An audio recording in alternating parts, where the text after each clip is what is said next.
Bonjour à tous et bienvenue pour une nouvelle vidéo. Aujourd'hui on va traiter un thème d'actualité parce qu'on va parler de ce qui se passe au-dessus de nos têtes.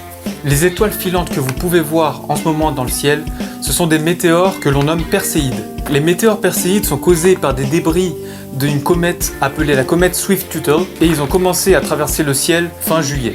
Les Perséides sont mieux vus entre minuit et 2h du matin à l'œil nu. Aujourd'hui étant le 12 août, c'est la soirée où il y aura le plus d'étoiles filantes visibles et donc chaque année il y a ce même événement. La pluie de météores Perséides est souvent considérée comme l'une des meilleures pluies de météores de l'année.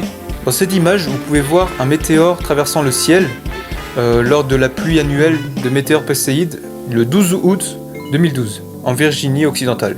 Vous allez me dire à quand regarder. Donc prévoyez de rester éveillé tard dans la nuit du 11 ou 12 août ou très tôt le matin. Donc comme je vous le disais, les Perséides sont mieux vus environ entre minuit et 2h du matin. Donc si ces heures vous semblent intimidantes, ne vous inquiétez pas, vous pouvez sortir après la tombée de la nuit vers 21h. Sachez seulement que vous en verrez pas autant que si vous vous étiez levé tôt le matin. Et si au cas où la météo vous empêche d'observer les Perséides, vous pouvez toujours aller voir sur le site de la NASA. Il y a des vidéos de la nuit en direct, en live ou déjà enregistrées selon le jour, qui sont déjà accessibles sur le site. Donc depuis tout à l'heure, je vous dis que ce sont des météores Perséides, mais pourquoi ce nom? Tous les météores associés à une pluie particulière ont une orbite similaire, et ils semblent tous provenir d'un même endroit dans le ciel appelé radiant. Les pluies de météorites tirent leur nom donc du radiant. Et donc le radiant de Perséide est dans le radiant de la constellation de Persée. Ce qu'il faut savoir, c'est que l'origine de ces météores que l'on peut observer est bien plus sombre.